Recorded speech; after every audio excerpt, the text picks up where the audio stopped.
Hello, and welcome to my presentation, Expanding Divergent Thinking Among Gifted and Talented Students in Mixed Ability Cluster Classes. My name is Meredith Thomas, and I thank you so much for joining my presentation today. This presentation will be divided into 3 parts. I invite you to note the time each part begins so you can revisit the presentation at a later time and easily locate any information you wish to review. Part 1 of this presentation is an introduction to divergent thinking in education, where I will provide some background information and a definition of divergent thinking, delineate a clear distinction between creativity and divergent thinking, and discuss its importance in mixed ability classes and impact on gifted and talented students. Part 2 digs deeper into the characteristics of creativity and how these characteristics manifest themselves in gifted and talented learners. I will also give you an overview of 3 dynamic strategies for differentiating creativity and lessons promoting divergent thinking, along with practical examples for each technique. We will put it all together by summarizing the whole class approach to nurturing divergent thinking and how these whole class enrichment lessons benefit gifted and talented students. Part 3 will explore ways that these targeted instructional approaches strengthen the classroom environment, engaging students of all ability levels. I will discuss the role of divergent thinking in building a robust and comprehensive gifted and talented curriculum and the long-term benefits of teaching divergent thinking in school. And of course, if you think of any questions along the way, please feel free to put those in the chat. I will also share my contact information at the end of this presentation so you can reach out if you think of any questions after today.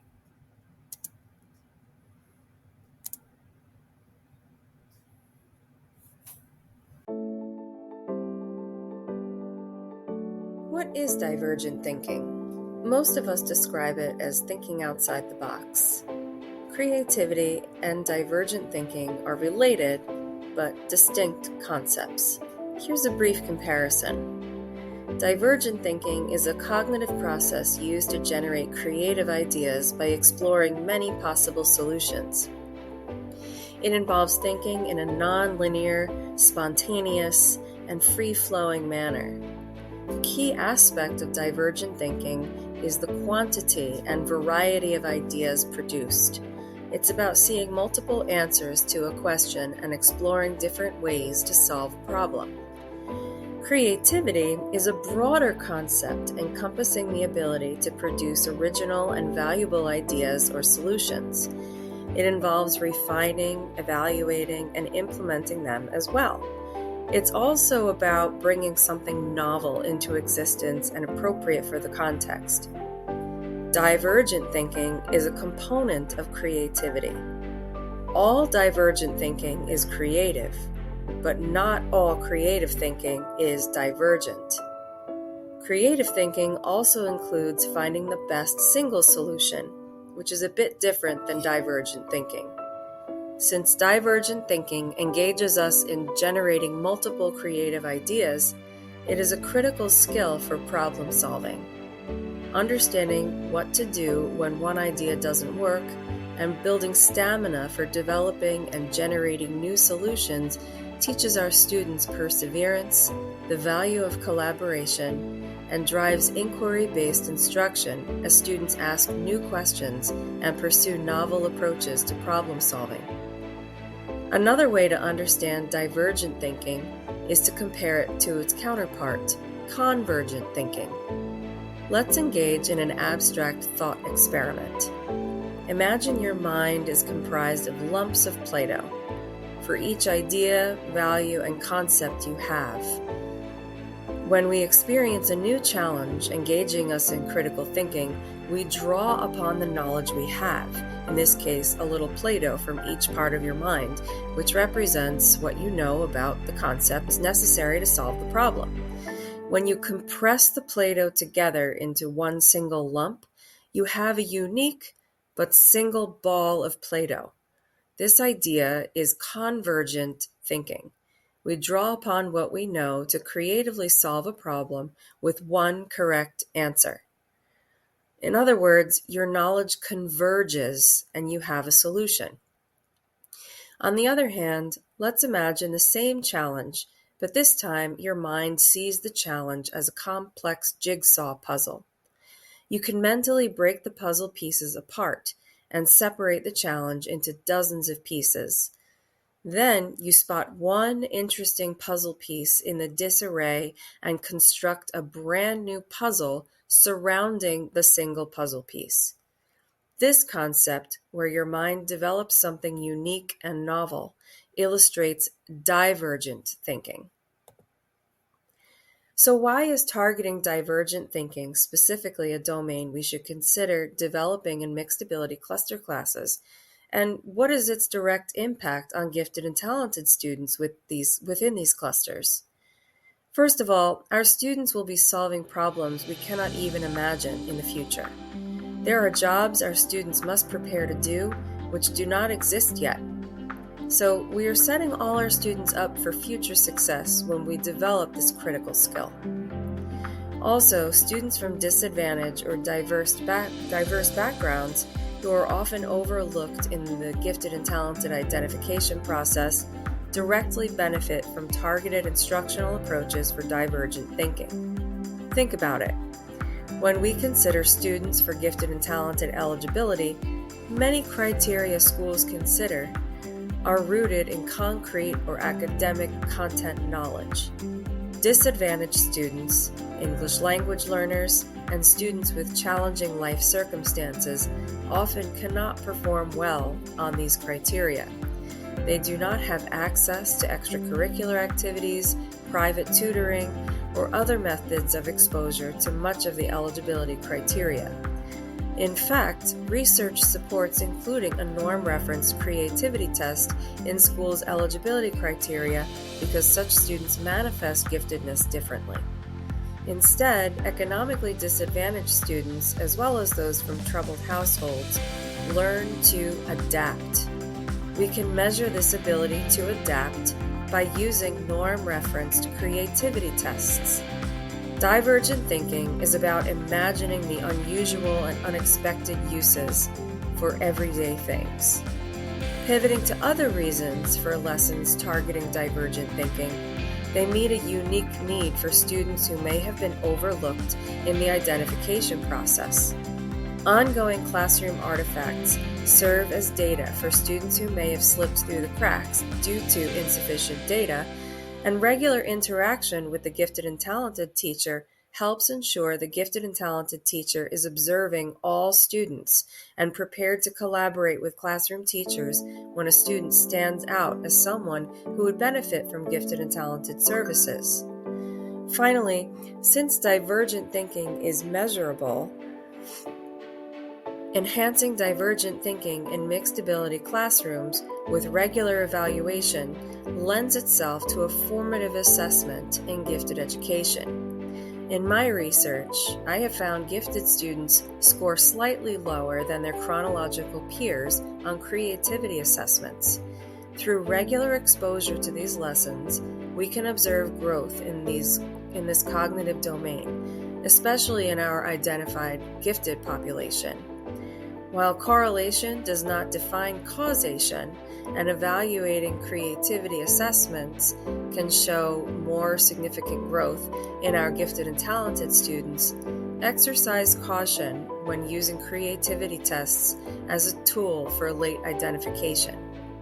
On the other hand, tracking student growth regularly through these norm-referenced assessments can help educators understand how well their gifted and talented students are responding to these targeted instructional strategies.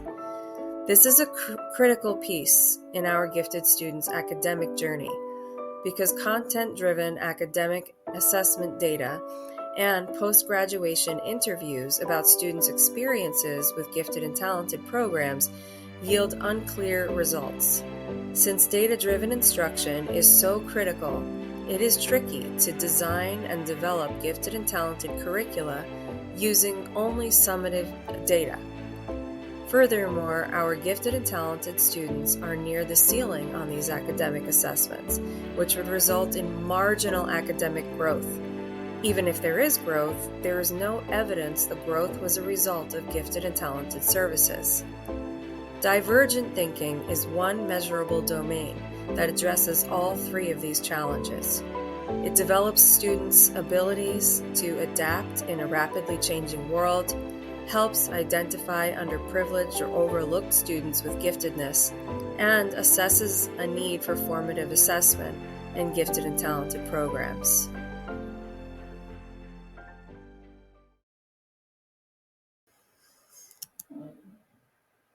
This segment of my presentation delves into the characteristics of creativity and what dispositions you can expect to see in your students.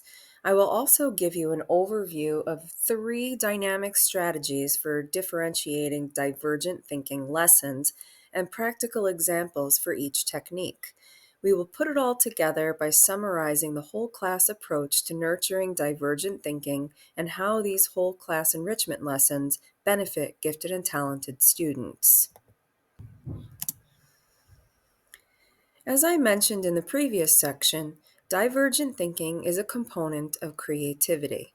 To have a firm understanding of your objectives when teaching divergent thinking, I would like to give you an overview of what we will see when our lessons are successful or what creative students produce in your classroom. There are 4 characteristics of creativity. The first one is fluency. Fluency refers to the quantity of ideas a person can generate. The more responses a student gives you on a single prompt, the higher the creativity and, in turn, the higher the student's potential for thinking divergently. For example, how many things can you think of in the shape of a circle? The more items you can list, the higher your fluency. The next characteristic is flexibility. Flexibility is the ability to see things from different perspectives. For instance, if I ask you how many ways you can use a sneaker other than wearing it, you will need to consider the shoe from multiple angles to generate diverse solutions. By the way, I have asked my students that very question, and some of the responses my first grade students have given were things like a bed for Barbie, where the tongue is her blanket. Another student said they could use it as a pencil case and secure their school supplies by cinching the shoelaces as tight as possible, or tying the scissor handles to a shoelace. Another idea is to use the sneaker as a door stopper, since its rubber sole would be great at keeping the doors open. Our young students are far more creative than we are as adults. It is very interesting and fascinating to see what your students can think of. The next characteristic of creativity is originality. Students with novel and unusual approaches to problem solving, or those who are highly imaginative and inventive, demonstrate originality. You will know a student has high levels of originality when they see things within the context of something broader. They do not see the edges of a page as boundaries. They create new ideas, but understand how these ideas fit into the broader landscape of reality. Finally, elaboration is the 4th characteristic of creativity. Elaboration refers to meticulous detail, embellishment, and enhancing what already exists.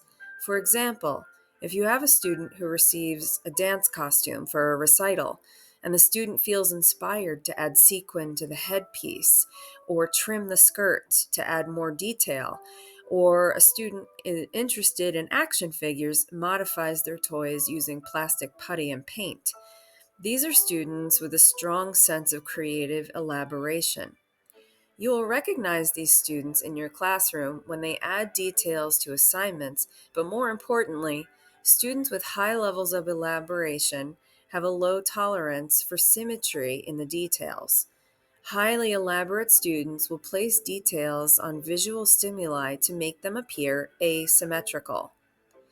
Together, creativity comprises these 4 characteristics: fluency, flexibility, originality, and elaboration. While all four characteristics present themselves in almost all creative tasks, when we teach our students about these characteristics, we can scaffold these ideas by breaking down each characteristic. For instance, let us dig a little deeper into flexibility. We can provide our students with multiple entry points when we engage them in each of these characteristics, but for this example, let us assume we are presenting the students with a visual stimulus. When we look at or produce visual products, our minds classify what we see into 5 categories. These categories are living, which is anything with a face or anything that grows; mechanical, which is anything that goes, for example, cars, trains, boats, rocket ships, etc. Utility, representing anything we use, things like toasters, sports equipment, food, tools, etc. Symbols, which are images depicting messages or meaning. Some examples include flags, music notes, letters, numbers, and so on. And view. Views are landscapes, cityscapes, scenery, non-living elements in nature, and anything we see in a broad context, not including things we use. When I teach my students about flexibility, I name these categories. Students can turn to a neighbor and see if they can name at least 3 things in each of these 5 categories. This approach is an exercise in developing fluency. Students share their ideas, and in some cases, they debate each other's perspectives on things. For example, is a snowman utility or view?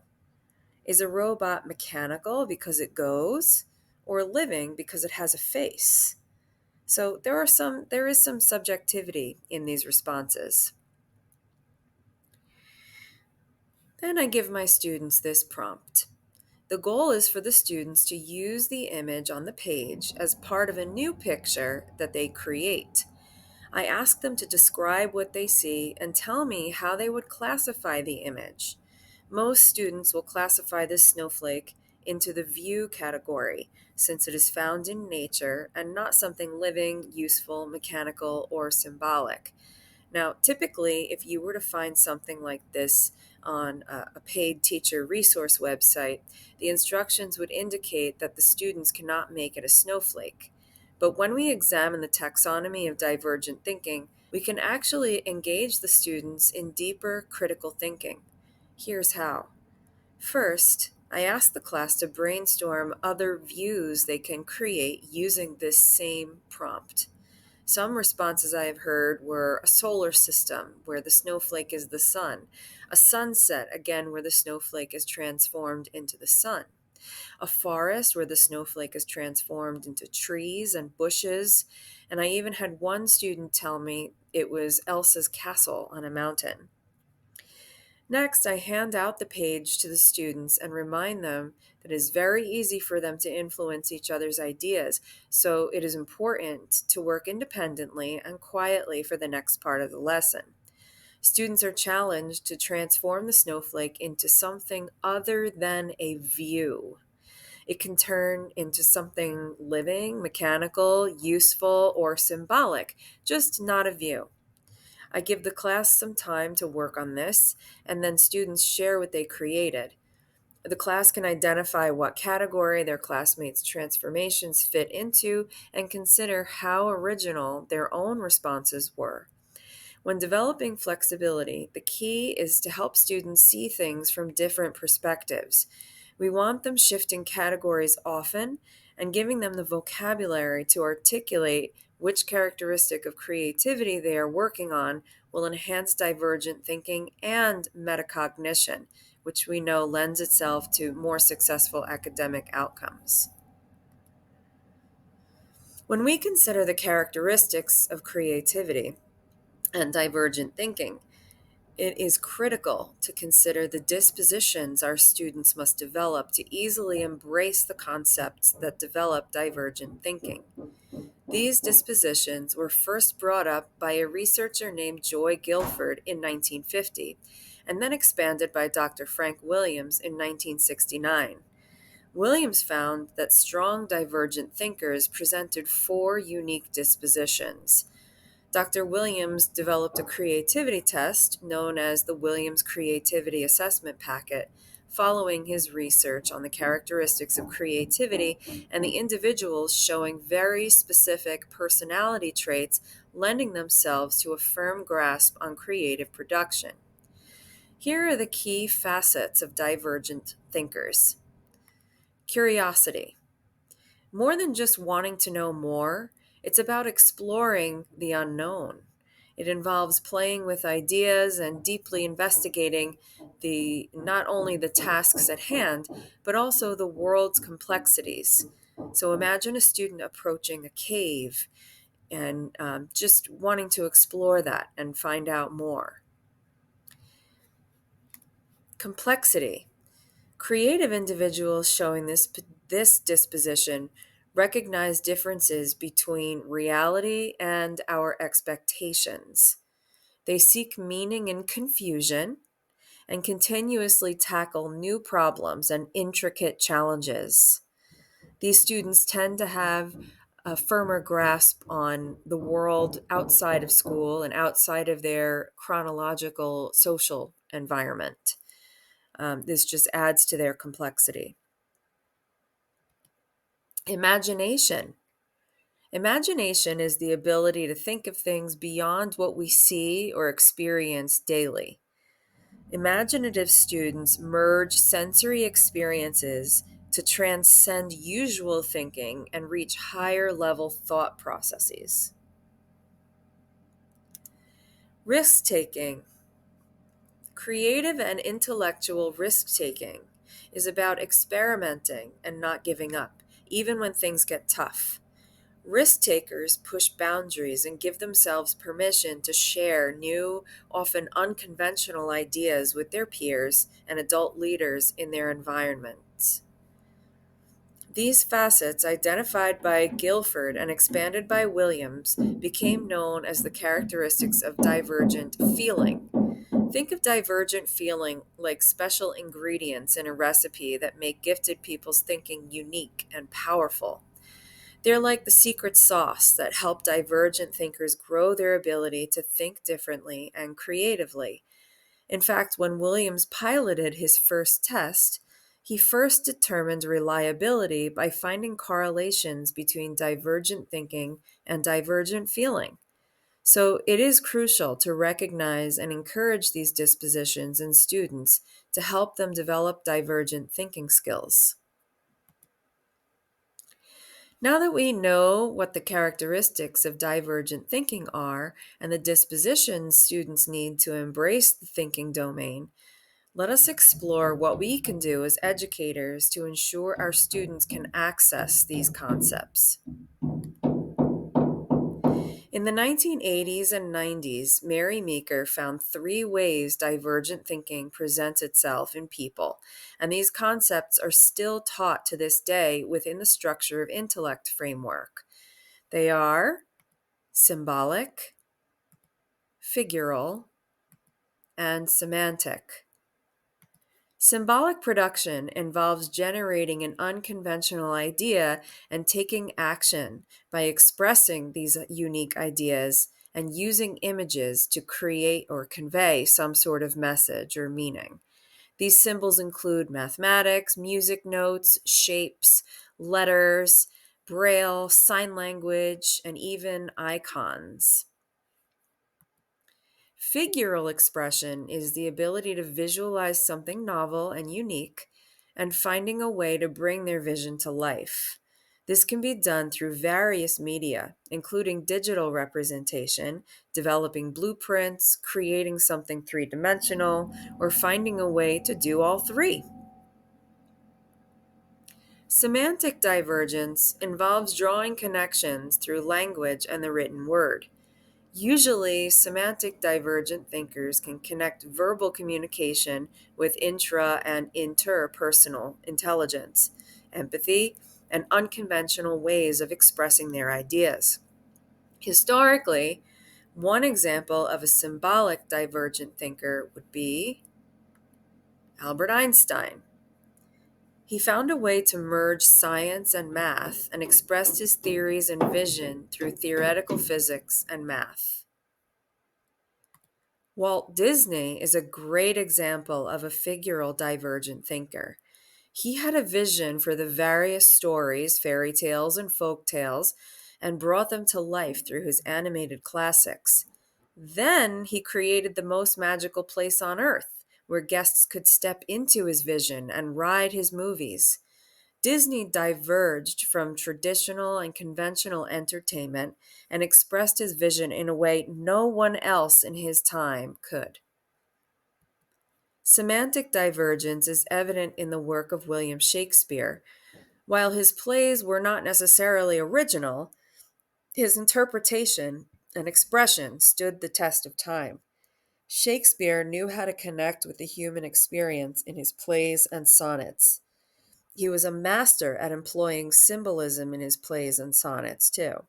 He used symbols to add deeper meanings to his works, enrich the themes, and enhance the emotional and intellectual appeal. Some examples include the use of weather in Macbeth to symbolize the disruption of the natural order, or the ghost in Hamlet symbolizing the unresolved issues of the past. Symbolic products represent students who tend to express themselves or find connections in symbols. On this slide, you will see how we integrate the four characteristics of creativity. Fluency, related to quantity, can challenge students to list as many mathematical symbols as they can, and using their traditional meanings, find a large quantity of mathematical equations utilizing each math symbol. Flexibility involves finding different perspectives, challenges students to imagine a symbol in different contexts. For example, the plus sign can be used as a religious symbol, a sign on a first aid kit, the symbol on the Swiss flag, a four-way intersection road sign, and so on. Originality tasks students with developing something novel or unique. In the context of symbolic production, you can ask your students to create a new symbol they can use in written language, which they will need to explain and use in a sentence.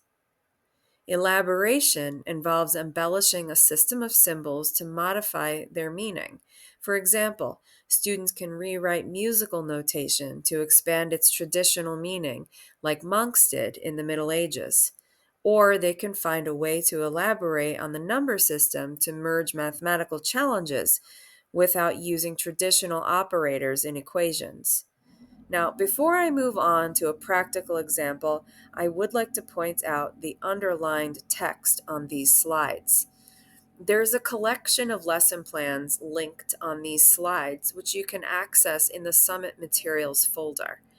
Read the lesson plans, use them, or modify them to best suit your students' needs.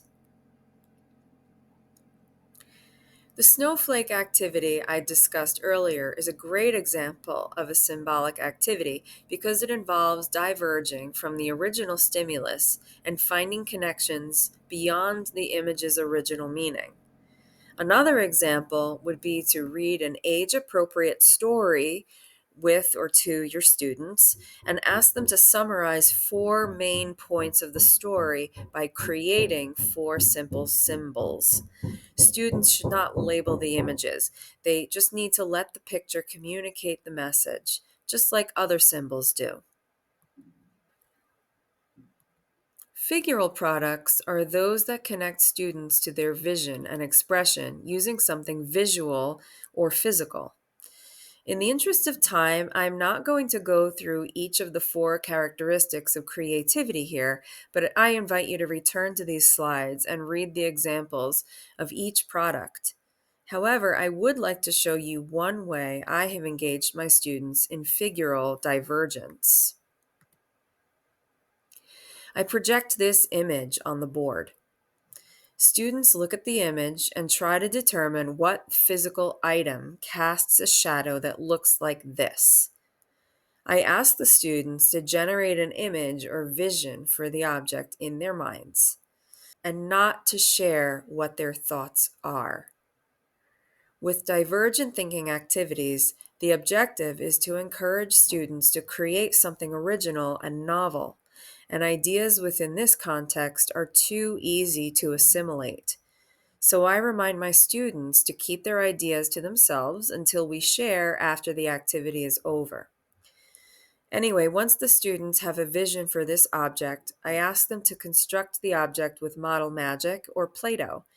We shine a flashlight on the students' creations within each small group in the classroom when students get to share what their thoughts were. Then the students choose the most original idea in their group, which they believe no one else in the class has thought of, and nominate that student to share their creation with the rest of the class. Some ideas I have heard were a finger pointing, a wheat sheaf, a paintbrush, a frog sitting on the edge of a branch, the tip of a lion's tail, which is exceptionally original because the student did not see the image's edges as a boundary, a flower, and a mouse. By the way, if you are wondering what this shadow really is, it is something I created using artificial intelligence. I entered the prompt, create an abstract shadow on a gray background, and this is the image Adobe Firefly created for me. Semantic products extend creative writing by challenging students to find new connections and express themselves in ways diverging from the norm. For example, this activity is called a tribond. How are these things alike? Remember, this is an activity related to language. Once those students can express what the tribond is, ask them to turn the paper over and draw two or three other seemingly unrelated objects with the same kind of relationship as the one on this page. Your English language learners can develop something similar in their own language, work with a partner, or you can provide these students with a word bank and let them persevere through the tribond, depending on their language proficiency. Have you thought of how these items are alike? They all have a trunk. And now on to part 3. So here is the Gifted and Talented Multi-Tiered System of Support Playbook. First, I'd like to explain the Gifted Multi-Tiered System of Support. So if we scroll down onto this website, there's 2 ways of understanding the Gifted Multi-Tiered System of Support. First, we look at the whole class push-in enrichment. In a solid multi-tiered system of support, we have in-classroom support, then small group instruction, then more targeted instruction, very intensive to those who really need it. Within the context of gifted and talented education, we want to separate the divergent thinking from the pull-out just for the whole class push-in. So whole classes get to experience the lessons we discussed in the previous sections of this presentation. So 100% of our students receive whole class lessons focused on divergent thinking. I'm going to show you some sample lessons in a moment where you can see exactly how we can implement these lessons within a whole class setting. Also, my lessons follow the Universal Design for Learning format. So I've added a tab up here to discuss the 3 principles of the Universal Design for Learning and discussing neuroplasticity. So I won't be reviewing those in any depth within this presentation, but I would invite you to take a look at that and see how the neuroplasticity plays into learning. So revisiting this multi-tiered system of support, small group acceleration in the form of depth, complexity, and more sophisticated resources lends itself to a solid Tier 2 service in the gifted multi-tiered system of support. Now, the students who qualify for the Tier 2 instruction are not necessarily gifted and talented. They're ahead of where they need to be. And a lot of times that's just because they've had early exposure to the content before their classmates, or perhaps they have a particular knack for a specific topic. Those students do not manifest any of the characteristics we know are typical for our gifted and talented learners. For example, our gifted and talented learners demonstrate developmental asynchrony. They can be emotionally intense. They have these overexcitabilities and some social needs as well. Our tier 2 group doesn't necessarily align with those characteristics. However, since they are advanced within their grade level compared to their same age peers in the same cohort, they are requiring some kind of service so that their academic needs are met while they are in school. So, that small group acceleration serves approximately 10 to 20% of the student population. Now, since it does meet students' needs wherever they are, so if they are ahead in a specific topic or chapter, I typically work with the teachers within the building to determine whether a student would benefit from temporarily joining that group while they're on that topic or chapter, and then returning to class for the next chapter. Once the group exceeds 3 students for the same classroom, that's a small group. So we would typically differentiate for those students right within the classroom. But for a tiny percentage of the classroom where we have outliers who have early mastery of the content, we can simply put those students in temporarily. So that's why there is some fluctuation. Now, I should also mention there are some students whose data supports a full year of that Tier 2 service. So, if they are demonstrating above grade level mastery in one particular subject, it makes sense to enroll that student in Tier 2 services for the year.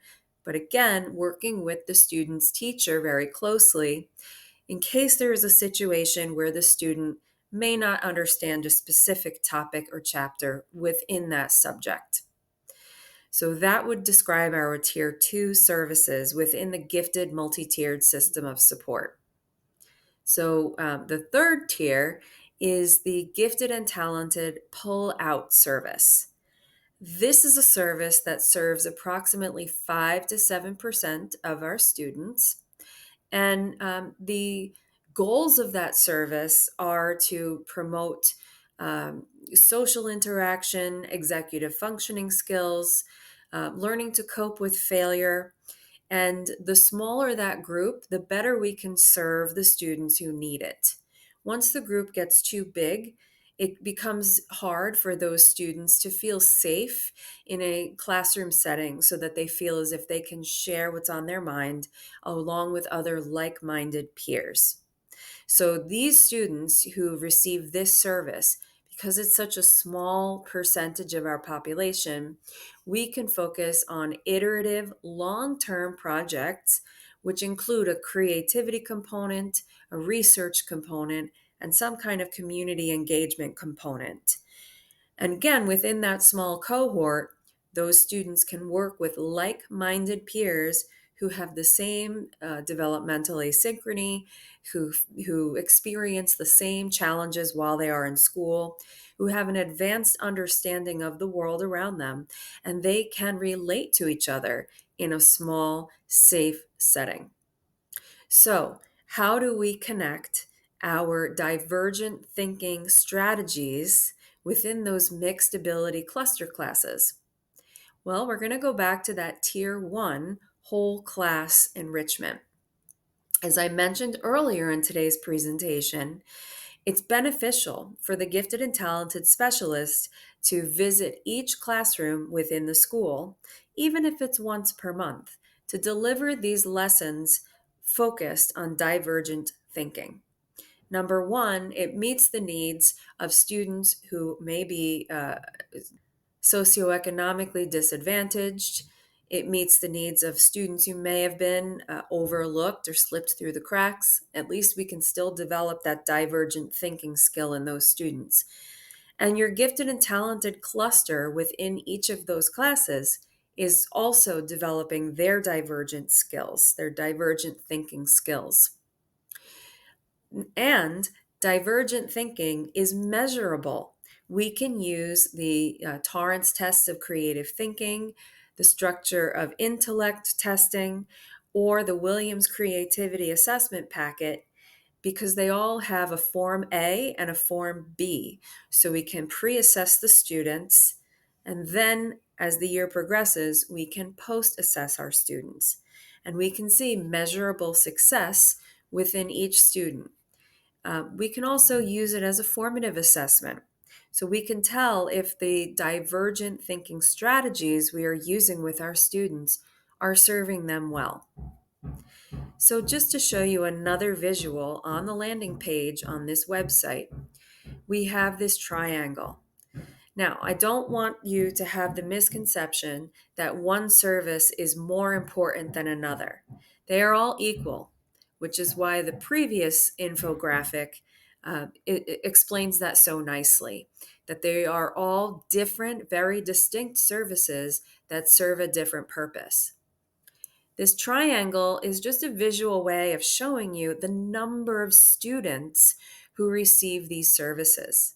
So tier 1 is for the whole class.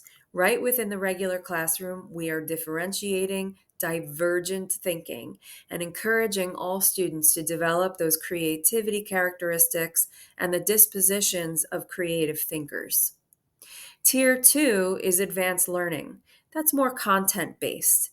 Again, we are working to increase depth, complexity, and we're using more sophisticated resources with the students who need that service. And then tier 3 are the pull-out services that serve 5 to 7% of the student population. Now, I want to clarify, these are not cutoffs. This is not a minimum. It's not a maximum. This is just the way those numbers shake out from year to year. Typically, when we identify our students, we're using multiple measures, we're using qualitative and quantitative criteria, and we align services that best suit student needs. So, when we approach identification from that perspective, we should be able to see approximately 10% of our students requiring Tier 2 services and approximately 5 to 7% of our students in need of Tier 3 services. Now, there is a small percentage of students, between 3 and 5% of the students, who will need multiple services. These are students who require advanced learning in addition to pull out gifted and talented services. Now, these services are not mutually exclusive. So, for example, if you have a twice exceptional student, perhaps they are better suited to stay in their regular classroom setting so that they can achieve alongside their peers and meet their needs on a more grade level appropriate level.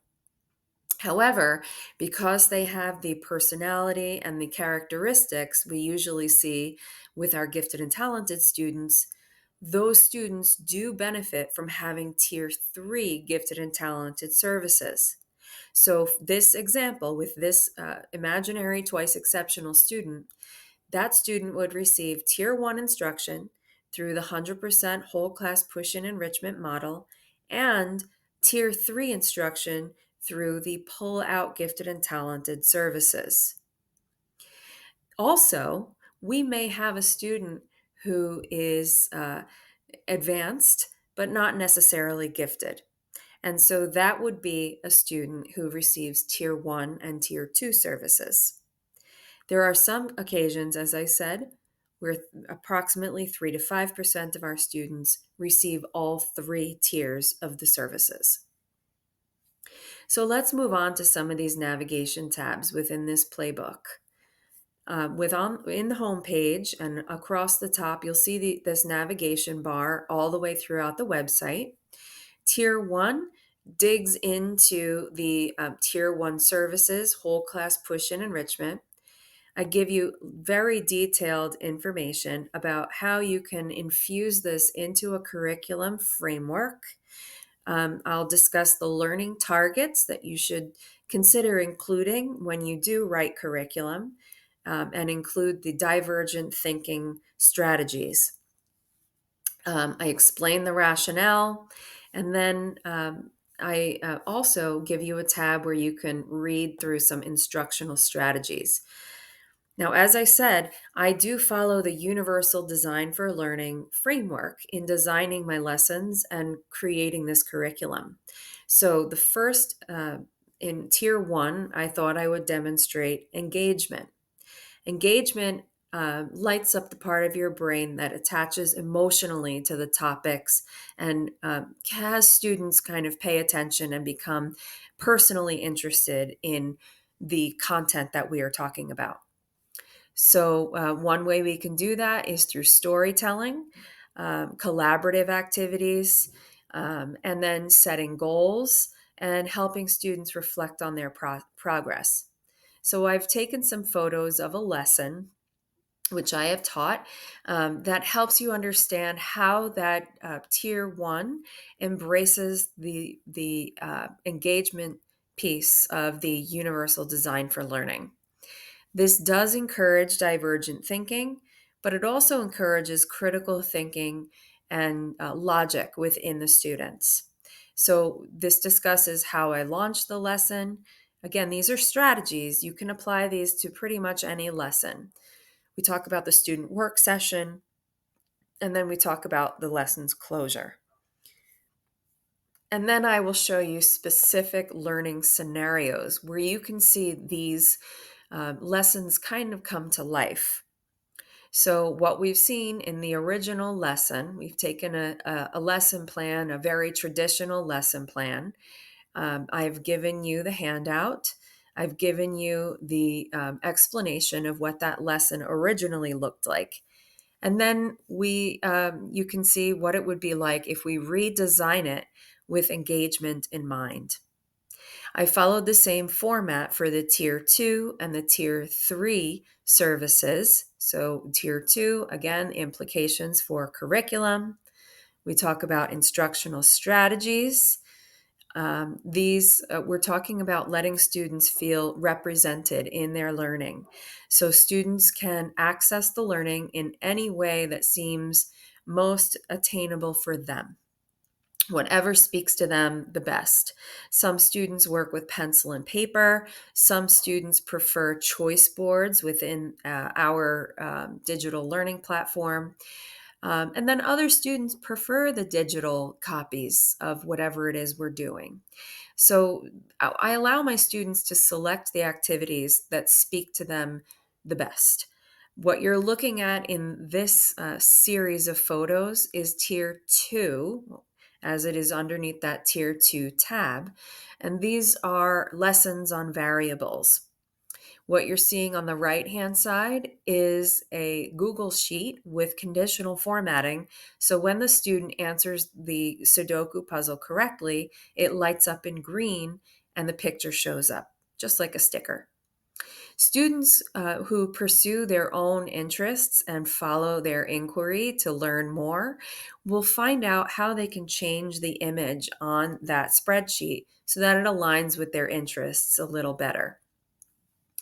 I have dry erase board tables in my classroom. So some students will try and try again on those dry erase tables, or they just go with the pencil and paper, whatever works best for that student.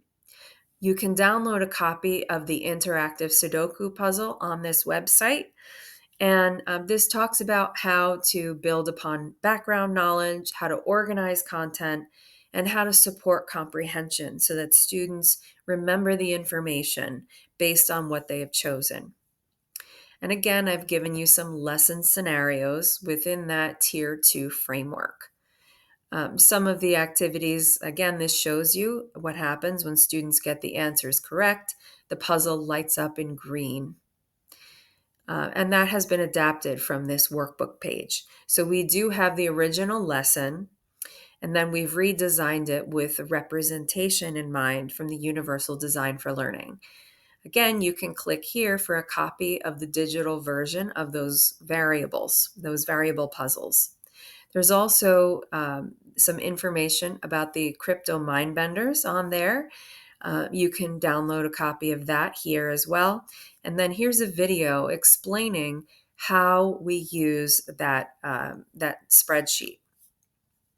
In the Universal Design for Learning framework, students can access their information in any medium or speed that suits them best. So when a student needs a video to teach them a concept, that's helpful to that student because they can slow down how fast the video plays. They can enable the closed captioning. They can play the video as many times as they need to, and it just breaks down the barriers to the student learning. It's a little more proactive than differentiation because it does give students an entry point in any means they select. So the tier 3 pull-out services, again, with action and expression. These are the implications for your curriculum. These are instructional strategies. And then finally, the lesson scenarios. And this compares understanding the town's history, the difference between these two approaches, the original approach and then the redesigned with action and expression. And then there are some references here where you can read more and see where this information came from. And I've included my contact information on this website. So when you click on Contact Me, there's all my information. This is a photo to avoid web crawlers finding my personal information, but you can easily access my website by clicking on this image, and that should take you right to my personal website. And hopefully this is helpful. So I'm going to return to home. Just a reminder, if you have any questions about divergent thinking, how it fits within the curriculum model, or how it can meet the needs of your gifted and talented students within mixed ability cluster classes, you're welcome to place those questions within the chat, or you can reach out to me separately and have your questions answered when you think of them. Thank you for joining me for expanding divergent thinking in gifted and talented students within mixed ability cluster classes. Have a great summit.